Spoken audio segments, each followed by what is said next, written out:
Eron bo'yicha muzokaralar. Nimalar bo'lmoqda? Tramp Eron bilan muzokaralar boshlanganini aytdi. Tehron barchasini rad etib chiqdi. Muzokaralar Chindan ham olib borilmoqda, ammo to'g'ridan-to'g'ri emas.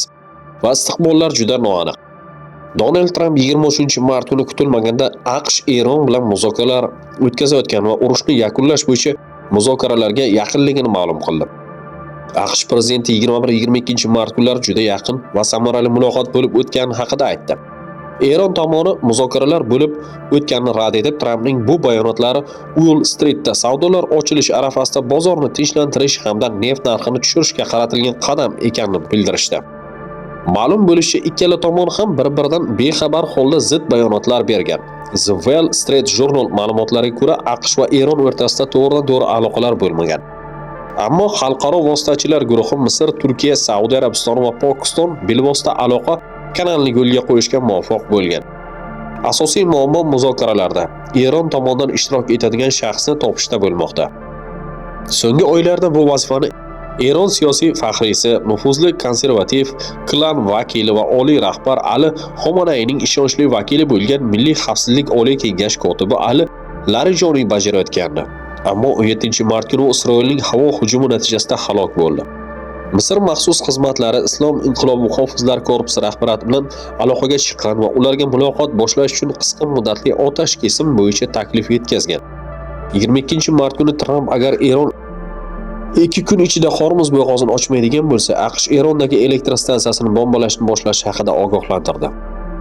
Qurollik infratuzilmalari o'qqa tutish tahdidi jiddiy retorik eskalatsiyaga aylandi. Yaqin Sharqdagi vositachilar Amerika prezidentiga Eron bilan aloqaga chiqishini bildirishdi. U esa bundan retorik eskalatsiya harbiy eskalatsiyaga aylanmasligi uchun foydalandi va ultimatum muddatini 5 kunga uzaytirdi.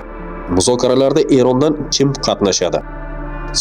New York Times nashri Amerika va Erondagi manbalarga tayanib xabar berishicha, 23-mart kuni Trampning maxsus vakili Steve Witkoff hamda Eron tashqi ishlar vaziri Abbos Aroqchi o'rtasida telefon muloqoti bo'lib o'tgan. Bu vaziyatda Aroqchi ko'proq texnik figura. Eron tomonidan qarorlarni u qabul qilmasligi aniq.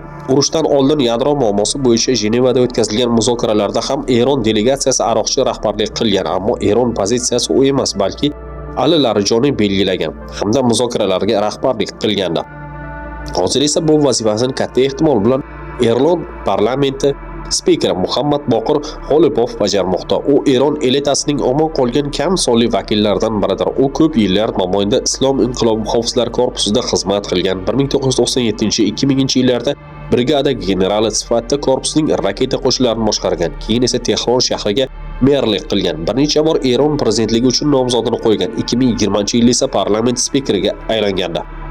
Xolipov Islom inqilobi muhofizlar korpusining Qudus bo'linmasining ko'p yillik rahbari hamda Eronning Yaqin Sharqdagi proksi kuchlari tarmog'i me'mori bo'lgan Qosim Sulaymonning yaqin do'sti hisoblangan. Sulaymoniy 2020-yilda Bag'dodda Amerika droni zarbasi oqibatida halok bo'lgan. Bu aksiyani AQShning prezidenti Donald Tramp shaxsan ma'qullagan. Xolipov Eron kuch ishlatar apparatining amaldagi rahbari bo'lgan Ali Larijoniyga ham yaqin edi va uning ehtimoliy voris sifatida ko'rilardi. The Journal Post nashri yozishicha, aynan Xolipov vositachilar orqali AQSh bilan aloqa qilmoqda. Uning o'zi esa Eron AQSh bilan qandaydir muzokaralarga kirishganini tasdiqlamagan. Jurnalistlar bilan anonimlik shartida suhbatlashishga rozi bo'lgan ekspertlar ham bilvosita davlatning vakillari hamda vaziyatga bir xil shubha bilan qaramoqda. Amerika-Eron muzokaralari boshlangan taqdirda ham ular tez orada kelishuvga olib kelishi dargumon. Tomonlar ultimatum qo'ymoqda. Tomonlarning muzokaralardagi pozitsiyalari nazariy jihatdan ma'lum. AQSh vositachilari orqali Eronga urushni to'xtatish haqidagi kelishuv loyihasini yetkazgan. The New York Times xabariga ko'ra, u 15 banddan iborat. AQSh prezidenti tafsilotlarini keltirmagan. The Atlantic nashri aniqlik kiritilishicha, bu tomonlar urushdan oldinroq Jenevada muhokama qilingan kelishuv loyihasi modifikatsiyasidir. Katta ehtimol bilan u Eron uranni boyitish ishlaridan butunlay voz kechishi, raketa dasturini qisqartirishi, Yaqin Sharqdagi proksi kuchlarini qo'llab-quvvatlashni to'xtatishi, shuningdek, Hormuz bo'g'ozida kemalar erkin suzishini ta'minlashni nazarda tutadi. O'z navbatida Eron Amerika va Isroil zarbalari oqibatida yetkazilgan zarar uchun tovon to'lashini talab qilmoqda va bu talab to'liq bajarilmaguncha Hormuz bo'g'ozi orqali o'tadigan kemalardan to'lov undirmoqchi. Shuningdek, Islom Respublikasi o'z yadroviy dasturi mutlaqo tinch xususiyatga ega ekanligi, raketa dasturida ham xalqaro huquqda ko'zda tutilmagan hech qanday cheklovlar qo'llanmasligi, shuningdek, Yaqin Sharq guruhlar bilan munosabatlar o'z suveren ishi ekanligini ta'kidlashda davom etmoqda. Eron rasmiylari hozircha bu masalalar bo'yicha hech qanday harakatlar haqida e'lon qilmadi.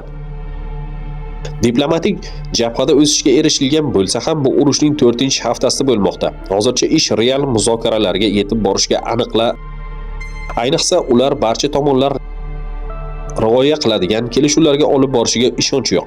Islomobod muzokaralar bo'lib o'tishi uchun ehtimoliy joy sifatida ko'rilmoqda. Pokiston bunga rozilik bergan. Ehtimoliy ishtirokchilar Stiv Uitkov, Jared Kushner, Abbos Aroqchi voqealar rivojiga qarab Muhammad Boqir G'olibov va AQSh vitse-prezidenti J.D. Vance.